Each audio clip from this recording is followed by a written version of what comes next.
الحمد لله وكفى وسلام على عباده الذين اصطفى أما بعد فعن جابر بن عبد الله رضي الله عنهما قال كنا نتمتع في عهد رسول الله صلى الله عليه وسلم نذبح البقرة عن 7 والجزور عن 7 نشترك فيها رواه ابو داود۔ حضرت جابر بن عبداللہ رضی اللہ تعالی عنہما سے مروی ہے، فرمایا کہ ہم جناب نبی کریم صلی اللہ تعالی علیہ وآلہ وسلم کے زمانے میں فائدہ اٹھایا کرتے تھے۔ ہم گائے کو 7 لوگوں کی طرف سے اور اونٹ کو 7 لوگوں کی طرف سے ذبح کرتے تھے، ہم اس میں شریک ہو جایا کرتے تھے۔ اس حدیث شریف سے ایک مسئلہ یہ معلوم ہوا کہ گائے اور اونٹ کے اندر قربانی میں 7 لوگ شریک ہو سکتے ہیں، اس سے زیادہ شریک نہیں ہو سکتے۔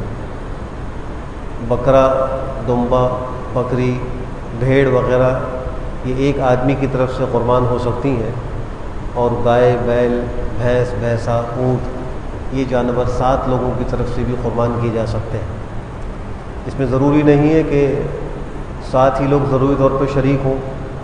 اگر کوئی 2 لوگ شریک ہوتے ہیں، ایک 4 حصے لے لیتا ہے اور ایک 3 حصے لے لیتا ہے تو یہ بھی جائز ہے۔ 3 لوگ شریک ہو جائیں، 2 لوگ 2 حصے لے لیں اور ایک 3 لے لیں تو اس طرح بھی شریک ہو سکتے ہیں۔ بس اس میں اس بات کا دھیان رہے کہ کسی کا حصہ 7ویں سے کم نہ ہو، یعنی 2 لوگ گائے، بیل وغیرہ میں اس طرح شریک نہیں ہو سکتے کہ 3.5 حصے ایک کے اور 3.5 حصے ایک کے۔ 3 اور 4 اور 5 اور 2 اس طرح تو شریک ہو سکتے ہیں، لیکن 3.5 کر کے شریک نہیں ہو سکتے۔ دوسری بات یہ ہے کہ جتنے شرکاء ہیں ان سب کی نیت ثواب کی ہو، گوشت کی نہ ہو، یہ بھی ضروری ہے۔ اگر کوئی آدمی عقیقے کی نیت سے قربانی کے کسی جانور میں شریک ہو جائے تو وہ بھی جائز ہے، شریک ہو سکتا ہے، اس لیے کہ اس میں بھی ثواب مقصود ہوتا ہے، لیکن گوشت مقصود نہیں ہونا چاہیے۔ اسی طریقے سے شریک ہونے والوں کا جو آمدنی ہے وہ بھی حلال ہونی چاہیے۔ اگر کوئی شریک ایسا شامل ہو گیا کہ جس کی آمدنی حرام ہے تو اس سے قربانی خراب ہو جائے گی۔ اس لیے اگر کہیں شرکت کر کے قربانی کی جا رہی ہو تو ان باتوں کو ضرور خیال رکھنا چاہیے۔ بعض لوگ سوال کرتے ہیں کہ میت کی طرف سے قربانی کا کیا حکم ہے؟ تو میت کی طرف سے بھی قربانی کرنا جائز ہے۔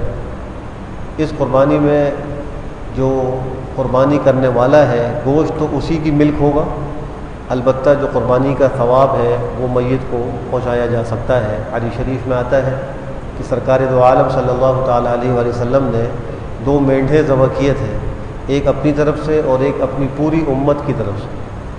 حضرت علی کرم اللہ تعالیٰ وجہہ کو آپ نے تاکید فرمائی تھی کہ تم جو ہے یہ قربانی کرنا، چنانچہ انہوں نے تاحیات یہ معمول بنائے رکھا کہ ایک قربانی اپنی طرف سے کرتے تھے اور ایک جناب نبی کریم صلی اللہ تعالیٰ علیہ وآلہ وسلم کی طرف سے کیا کرتے تھے۔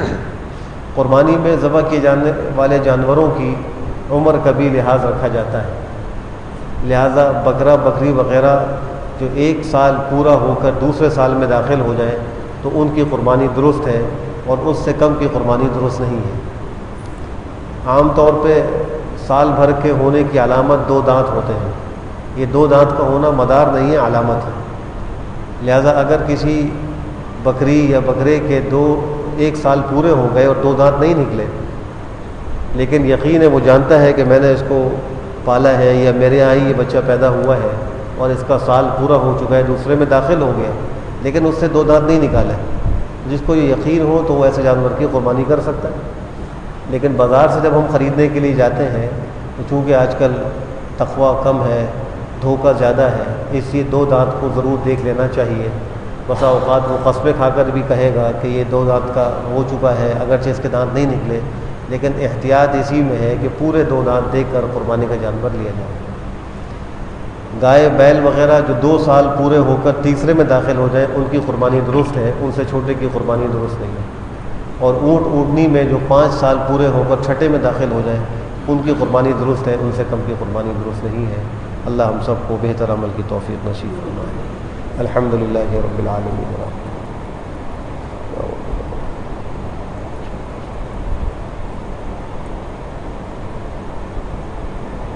اللهم صل على محمد.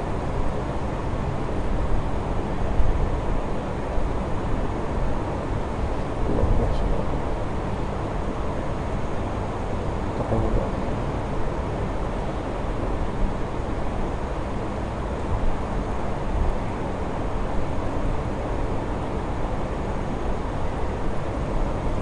برحمتك يا ارحم الراحمين.